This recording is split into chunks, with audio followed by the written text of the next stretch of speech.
उत्तर प्रदेश शासन की मंशा के अनुरूप जनपद के सभी कार्यालयों में आम जनमानस के कार्यों एवं शिकायतों का बेहतर ढंग से निस्तारण कराने व कार्यालयों में कोई भी दलाल या बिचौलिया सक्रिय न रहे।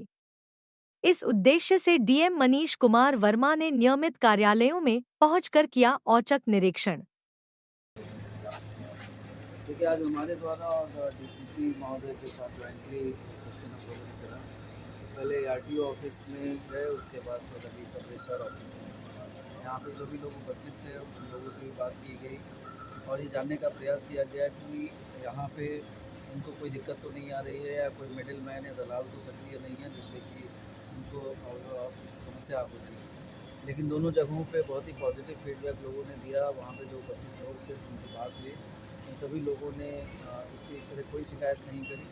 थोड़ी मोड़ी जैसे गंदगी कहीं कहीं दिखी हमें और कुछ कार्यालय के अरेंजमेंट में जो समस्याएँ आई वो हमने संबंधित को बता दिया है। और इस तरह के औचक निरीक्षण और भी कार्यालयों के हम लोग आगे भी करते रहेंगे, जहाँ से सामान्य रूप से जहाँ पे पब्लिक डीलिंग होती है और आम जनता प्रभावित ना हो, आम जनता को सुगमता हो कार्य करने में और उनका अनावश्यक शोषण न हो। ऐसे सारे कार्यालयों का हम लोग औचक निरीक्षण करके सुनिश्चित करेंगे कि कहीं पे भी कोई भी मिडिल मैन चाहिए। ऐसे गाँव से देखा गया है कि यहाँ पर सबसे ज़्यादा राजस्व आता है, उसके बाद में यहाँ की जो बिल्डिंग बहुत ही दयनीय स्थिति है। उसके संबंध में सर आपके द्वारा इसमें अभी हम लोगों ने पहले भी प्रपोजल एक गवर्नमेंट को भेजा था, लेकिन चूँकि ये बिल्डिंग जो है वो ज़मीन नोएडा प्राधिकरण के नाम है और उन्होंने लीज़ पे दिया हुआ है उनको लिए, तो उससे हम कभी सीईओ सर से बात हुई है। हम लोग इसमें अनापत्ति लेकर जल्दी क्वेश्चन अच्छा था, राजस्व सबसे ज़्यादा देता है। मैं श्रेष्ठ भारत जी जी मैम, हाँ भवानी जी मैम, उसमें मैम वो तैयार हो गया है, लेकिन ये जो कंपनी ले लूँगा वो आए थे हाँ, इन भैया का नंबर ले लूँगा। कुछ पाया है और क्या कुछ नुकसान मिला है? देखिए, आज हमारे द्वारा और डीसीपी महोदय के साथ ज्वाइंटली इंस्पेक्शन हम लोगों ने करा। पहले आरटीओ ऑफिस में गए, उसके बाद फिर अभी सब रजिस्ट्रार ऑफिस में। यहाँ पे जो भी लोग उपस्थित थे उन लोगों से भी बात की गई और ये जानने का प्रयास किया गया कि यहाँ पे उनको कोई दिक्कत तो नहीं आ रही है या कोई मिडिल मैन या दलाल तो सक्रिय नहीं है जिससे कि उनको समस्या हो रही है। लेकिन दोनों जगहों पे बहुत ही पॉजिटिव फीडबैक लोगों ने दिया। वहाँ पे जो उपस्थित लोग से जिनसे बात हुई उन सभी लोगों ने इसकी इस तरह कोई शिकायत नहीं करी। थोड़ी मोड़ी जैसे गंदगी कहीं कहीं दिखी हमें और कुछ कार्यालय के अरेंजमेंट में जो समस्याएँ आई थी वो हमने संबंधित को बता दिया है। और इस तरह के औचक निरीक्षण और भी कार्यालयों के हम लोग आगे भी करते रहेंगे, जहाँ से सामान्य रूप से जहाँ पे पब्लिक डीलिंग होती है और आम जनता प्रभावित ना हो, आम जनता को सुगमता हो कार्य करने में और उनका अनावश्यक शोषण न हो। ऐसे सारे कार्यालयों का हम लोग औचक निरीक्षण करके सुनिश्चित करेंगे कि कहीं पे भी कोई भी मिडिल मैन सक्रिय ना हो।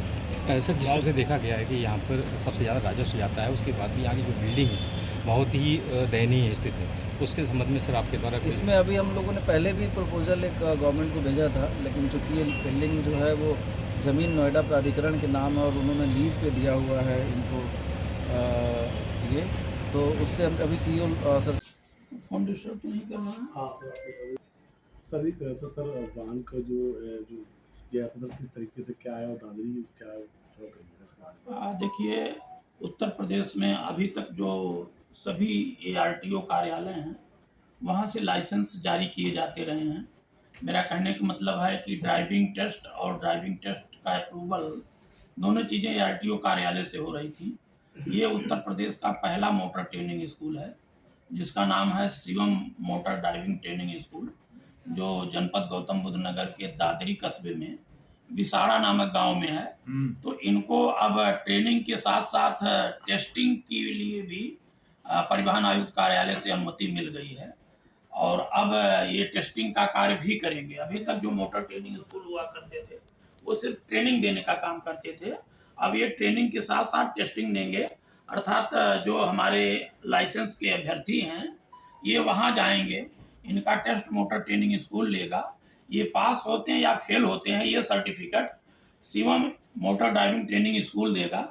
ये आरटीओ कार्यालय उनके सर्टिफिकेट को सिर्फ अप्रूवल करेगा। अगर वो पास कर देते हैं तो पास का अप्रूवल करेगा और फेल कर देते हैं तो कारण बताते हुए उसको रिजेक्ट कर देगा। मतलब ये आरटीओ कार्यालय द्वारा नए अस्थायी लाइसेंस जारी करने के काम में विशेष भूमिका नहीं रहेगी। अब सारी महत्वपूर्ण भूमिका जो है वो मोटर ड्राइविंग ट्रेनिंग स्कूल की रहेगी। ये हमारे जनपद में 1 अगस्त 2024 से शुरू हो रहा है।